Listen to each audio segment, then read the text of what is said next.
Hello students, welcome to PMS. तो previous video में हमने क्या कवर किया था बच्चों? तो प्रीवियस वीडियो में हमने पढ़ा था डायनेस्टीज़ के बारे में कि दिल्ली सल्तनत में कौन सी डायनेस्टीज़ आई थी। फॉर एग्जांपल हमने किया था फर्स्ट डायनेस्टी कौन सी आई थी, याद कीजिए कौन सी आई थी। तो फर्स्ट डायनेस्टी आई थी, हम बोल सकते हैं उसे मामलुक सुल्तान या फिर अर्ली टर्किश सुल्तान्स। और कौन सी डायनेस्टी, क्या नाम था उसी डायनेस्टी का? तो उसका नाम था स्लेव डायनेस्टी। तो ये जो तीनों नाम मैंने आपको बताए ये किसके थे? ये स्लेव डायनेस्टी को ही बोला जाता था। मामलुक सुल्तान्स और अर्ली टर्किश सुल्तान ये स्लेव डायनेस्टी के ही नाम हैं। उसके बाद कौन सी डायनेस्टी आई थी? उसके बाद मैंने आपको बताया था खिलजी आ गए थे। तो कौन सी डायनेस्टी हो गई? तो खिलजी डायनेस्टी आई थी। फिर कौन सी डायनेस्टी आई थी बच्चों? फिर आई थी तुगलक डायनेस्टी। उसके बाद कौन सी डायनेस्टी आई थी सोचो? उसके बाद आई थी Syed dynasty. And at last कौन सी डायनेस्टी आई थी?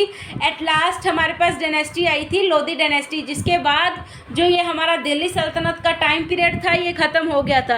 क्योंकि मैंने आपको ये भी बताया था कि जो दिल्ली सल्तनत का टाइम पीरियड है वो कब से कब तक का था? 12th सेंचुरी से लेकर 15th सेंचुरी तक था। उसके बाद जो मुग़ल एम्पायर है, मुग़ल थे, मुग़ल आ गए थे हमारे इंडिया में, ठीक है। मुग़ल्स की स्थापना किसने की थी? मुग़ल एम्पायर की वो की थी बाबर ने, ठीक है। तो ये आपको कंप्लीट समझ आ गया है। अब हम रीड करना स्टार्ट करते हैं। हालांकि मैंने आपको कहा था कि मैं आपको नोट्स से समझाऊंगी, लेकिन बच्चों क्या है कि ये चैप्टर थोड़े बड़े हैं। अगर हम नोट्स से इनको पढ़ने लगेंगे तो ये हमें बहुत ज़्यादा टाइम लग जाएगा, इसलिए ये और भी ज़्यादा इंपॉर्टेंट है। इसलिए मैं आपको लाइन टू लाइन सब चीज़ें समझाती हूँ। तो हम स्टार्ट करते हैं मामलुक सुल्तान से। तो देखो, the kingdom which is establish by Qutubuddin Aibak. ये जो मामलुक सुल्तान है, ठीक है, मैंने आपको बताया था ना, मोहम्मद गौरी और पृथ्वीराज चौहान के बीच में युद्ध हुए थे। कितनी बैटल्स हुई थी मोहम्मद गौरी और पृथ्वीराज चौहान के बीच में? तो 2 बैटल्स हुई थी। फर्स्ट बैटल में तो पृथ्वीराज चौहान जीते थे, लेकिन जो सेकंड बैटल थी वो कौन जीत गए थे? मोहम्मद गौरी। अब मोहम्मद गौरी ने क्या कर लिया था? दिल्ली पर कब्जा कर लिया था, दिल्ली पे अपना एम्पायर साम्राज्य को स्थापित कर लिया था। उसके बाद आती है शुरुआत दिल्ली सल्तनत के किंग्स की। तो फिर आए थे कुतुबुद्दीन ऐबक। अब ये स्लेव डायनेस्टी की शुरुआत हो जाती है बच्चों। स्लेव डायनेस्टी में कौन थे? नौकर प्रथा थी, यानी कि राजा का सबसे वफादार जो नौकर होगा उसको क्या बना दिया जाएगा? आगे राजा बना दिया जाता था। तो इसी प्रकार जो कुतुबुद्दीन ऐबक है ये हमारे रूलर थे मामलुक सुल्तान्स के, ठीक है। कब स्टार्टिंग हुई? तो इन्होंने की थी 1206 में। देन वॉज द दिल्ली सल्तनत। Qutubuddin remained the sultan for 4 years. Qutubuddin कितने सालों तक राजा रहे थे? तो ये 4 ईयर्स तक क्या हुए थे? किंग रहे थे, as a king. During this time he was able to protect Delhi from the problems posed by Ghazni. अब मैंने बात की थी कि 2 अलग अलग लोग आए थे, एक टाइम पे आए थे जो ये महमूद गजनवी या फिर हम बोल सकते हैं गजनी। तो ये भी हमारे भारत में आए थे, इंडिया में आए थे, और इन्होंने काफ़ी नुकसान किया था टेम्पल्स वगैरह का, बहुत ज़्यादा डिस्ट्रॉय किया था, बहुत से सोना चांदी ये ले गए थे यहाँ से, ठीक है। तो गजनी के द्वारा किए गए, गजनी ने जो सब चीज़ें की थी, क्या चीज़ें की थी? इन्होंने जितना भी कुछ भी बैटल्स वगैरह यहाँ पे करने की सोची, जो भी तबाही यहाँ करने की सोची, तो क्या किया? कुतुबुद्दीन ने उनको रोका, ठीक है, तबाही नहीं करने दी किसी भी प्रकार की। फिर आता है at that time India was not evolve in the problem of central Asia. But उस टाइम पे क्या था? सेंट्रल एशिया की तरफ से इंडिया पे कोई भी प्रॉब्लम नहीं आई हुई थी। So Delhi developed as an independent and significant power. इसलिए दिल्ली क्या है? एक बहुत ही अच्छी कैपिटल की तरह क्या हुई थी? डेवलप्ड हो गई थी। इतना आपको समझ आ गया। फिर बात आती है however other important powers also existed in India. लेकिन क्या हुआ था? अलग अलग टाइप के जो लोग हैं, बाहरी जो क्या कह सकते हैं, पावर्स कह सकते हैं, अलग अलग राजा यहाँ पर आ चुके थे और उन्होंने क्या किया था? अपना रूल अलग अलग पार्ट्स में इंडिया के इस्टेब्लिश कर रखा था already. The early sultans called Mamluk. जो पहले सुल्तान आए थे उनको क्या बोला गया? मामलुक्स बोला गया। Mamluk is an Arabian word. अब ये जो मामलुक है ये अरेबियन वर्ड है जिसका मतलब होता है ओन्ड। ओन्ड का मतलब क्या होता है? कि कोई चीज़ पे हमारा अधिकार होता है ना। तो मामलुक का जो ये मतलब है ये भी क्या होता है? किसी चीज़ पर हमारा अधिकार।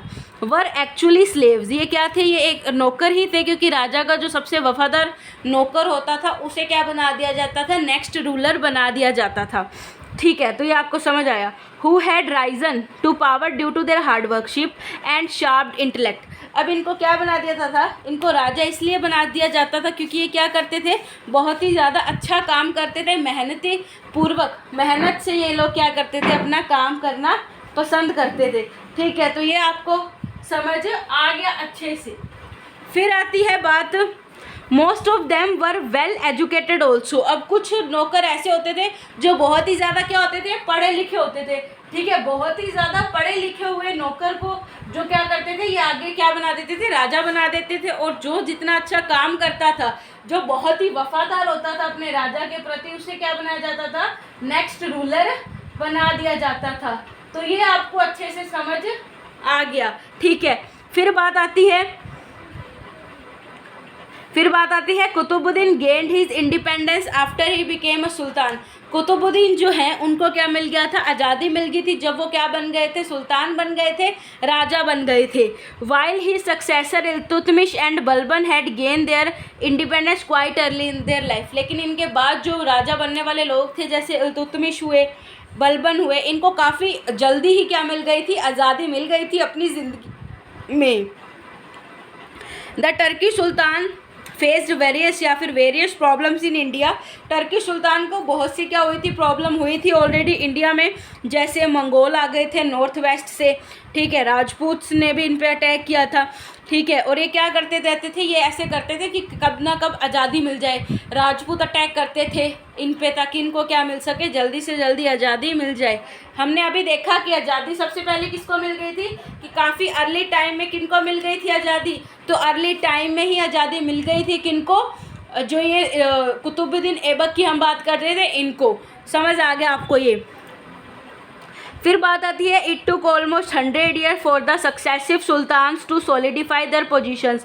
अब लगभग 100 साल का समय लग गया था, 100 ईयर्स लग गए थे क्या करने के लिए, अगले राजाओं को क्या करने के लिए, अपनी पोजीशन बनाने के लिए नॉर्थ इंडिया में, before they tried to extend their rule over Deccan. अब क्या है कि ये जो राजा होते थे ना, ये एक जगह पर टिक कर नहीं बैठते थे।